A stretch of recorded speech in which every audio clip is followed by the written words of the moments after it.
Paham nggak maksud saya itu kan? Paham. Paham Pak? Paham, paham, paham. Giliran kamu ini paham semua ya? Paham Pak kalau saya ngomong motivasi? Paham nggak? Ngomong apa sih Pak? Sialan. Lihatin dulu duitnya. Ini uang total yang ada di kantor ini nih. Uang gepok kan? Oke. Dengan total komisi sebesar Rp149.680.000. Rp149.680.000. Bapak Rama Rp109.170.000. Artinya total hampir 260 juta. Sisanya dikit dong ke belakang. Paham nggak maksud saya itu kan? Paham. Paham Pak? Paham, paham, paham. Giliran kamu ini paham semua ya? Paham Pak kalau saya ngomong motivasi? Paham nggak? Ngomong apa sih Pak?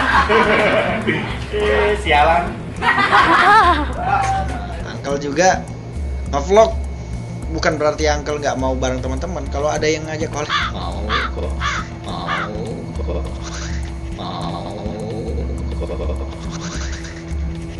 Tapi dia nggak mikir ke depannya saat sorry to say bokap nyokapnya itu udah nggak ada, maka dia akan tetap makan. Saya waktu nggak kerja, saya bakalan tetap makan. Seperti biasa, sebelum kita mulai videonya, jangan lupa klik like, subscribe, dan tombol loncengnya.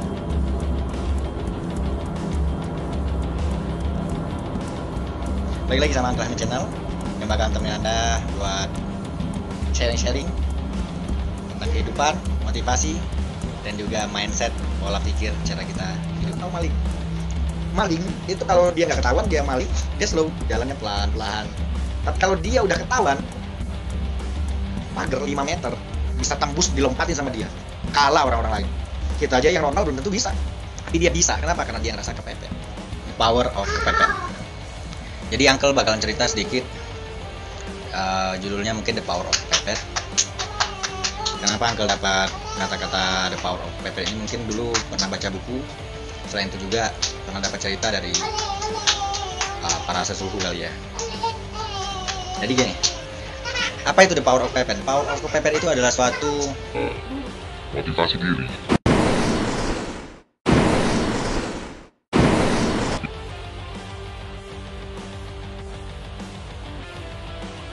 The Power of Kepepet itu Uncle pengen cerita sedikit. Pada zaman dahulu ada seorang anak, namanya siapa ya?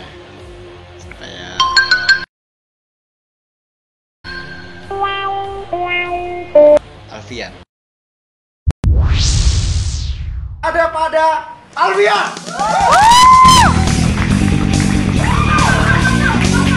Lihatin dong ke kamera, Oke. Rp40.318.000.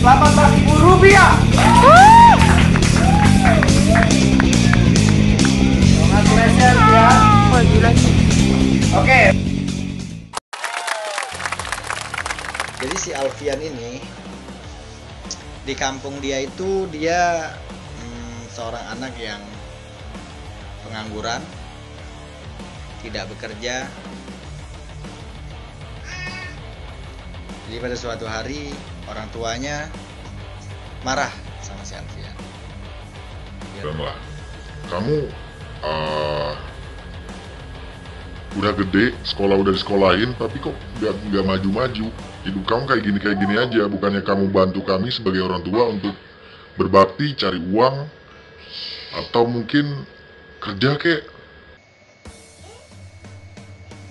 Sampai suatu hari bokapnya si Alfian itu udah benar-benar nggak sanggup dengan si Alfian, karena kerjanya di rumah doang, makan tidur. Si bokapnya langsung ngambil baju si Alfian, di packing ke dalam satu kardus. Zaman dulu belum ada kardus kali ya, zaman dulu di packing, dimasukin dalam kantong karung kali ya. Jadi masukin dalam karung, langsung dilempar. Lu pergi dari rumah gua, karena lu nggak ada manfaatnya sama gua. Lu bisanya nyusahin orang tua aja. Dibilang gitu sama bokapnya ke Alfian. Lalu si Alfian pun nggak bisa ngomong apa-apa karena dia emang ngerasa gimana ya, ngerasa dirinya ada orang tua, dia jadi semuanya males-malesan, hidup dia jadi enjoy. Jadi si Alfian akhirnya pergilah. Nah disinilah yang disebut dengan the power of kepepet tadi yang Uncle bilang. The power of kepepetnya di mana si Alfian saat sudah pergi dari rumahnya, dia nggak tanggung-tanggung perginya, dia langsung pergi keluar kota, dia langsung merantau. Saat dia merantau, dia ngerasa kepepet. Kalau gua nggak kerja, gua nggak makan. Kalau gua nggak kerja, gua nggak punya duit. Kalau gua nggak kerja, gua nggak bisa bayar tempat tinggal. Sedangkan saat ini gua nggak punya tempat tinggal. Jadi karena Alfian ngerasa dia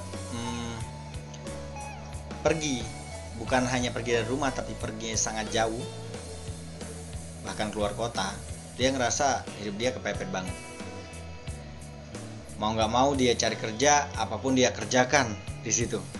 Nah disinilah yang saya maksud, the power of kepepet.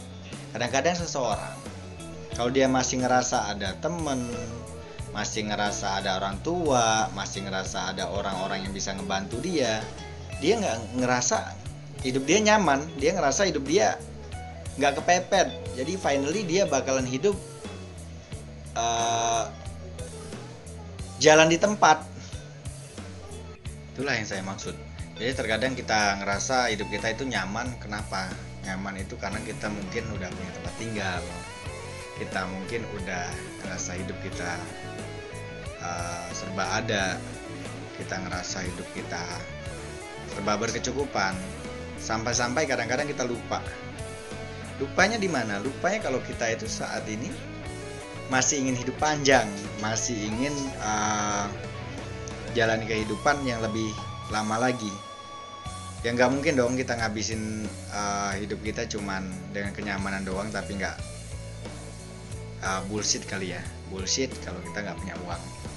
Nah sama si Alfian tadi, dia ngerasa nyaman itu, dia nggak mikirin mungkin maybe bokap nyokap dia orang berada zaman dulu kali ya. Jadi dia ngerasa saya walaupun nggak kerja, saya bakalan tetap makan, tetap hidup. Tapi dia nggak mikir ke depannya saat sorry to say bokap nyokapnya itu udah nggak ada, apakah dia akan tetap makan? Karena dia nggak punya skill, dia nggak punya kemampuan, dan dia juga nggak punya kemauan untuk maju. Itulah kenapa bokap dia maksa dia untuk pergi dari rumah. Bukan karena bokap dia marah, bukan karena bokap dia itu nggak suka sama dia atau bokap dia benci sama dia kali ya. Tapi karena memang benar-benar realnya bokapnya pengen ngedidik si Alfian biar jadi orang. Nah, jadi balik lagi ke ceritanya. Saat si Alfian sudah di luar kota sana, dia bekerja apapun yang dia lakukan kerjakan, sampai di situ kita mungkin bisa melihat titik akhir daripada si Alfian. Si Alfian ini karena sudah nggak punya pilihan, dia kerja serabutan. Hari ini dia kerja mungkin bantu orang jualan baju, mungkin bantu orang ngapain aja, dia yang penting kerja. Dan dia pulang bawa uang dan dia bisa makan. Nah, yang membuat si Alfian itu menjadi orang besar, percaya nggak percaya, si Alfian bisa pulang menjadi orang yang sukses. Si Alfian bisa pulang menjadi orang yang bahkan bisa memperkaya dirinya lebih daripada bokapnya. Kenapa? Karena dia merasa ternyata saat dia hanya di rumah saja, saat dia nggak melakukan aktivitas apa saja, dia nggak tahu keahlian dia, basic dia itu apa, dia nggak tahu kemampuan dia itu apa. Namun saat dia keluar rumah, bahkan keluar kota, saat dia pulang, dia malah menjadi orang yang sukses. Kenapa? Karena disitulah orang menilai saat dia bekerja, ternyata ini orang benar-benar sungguh-sungguh mau kerja. Kenapa? Kan dia nggak punya pilihan. Dia mau pulang lagi ke rumah nggak mungkin karena bokap dia udah ngusir dia. Dia mau ke kiri mau ke kanan, dia nggak kenal sama seorang siapapun yang ada di kota tersebut. Jadi mau nggak mau dia kerjalah dia di suatu perusahaan. Ternyata perusahaan itu dia kembangkan dan finally dia menjadi orang yang besar di sana karena dia punya basicnya bagus, dan akhirnya dia dipercaya untuk menjadi kepala perusahaan, pengelola.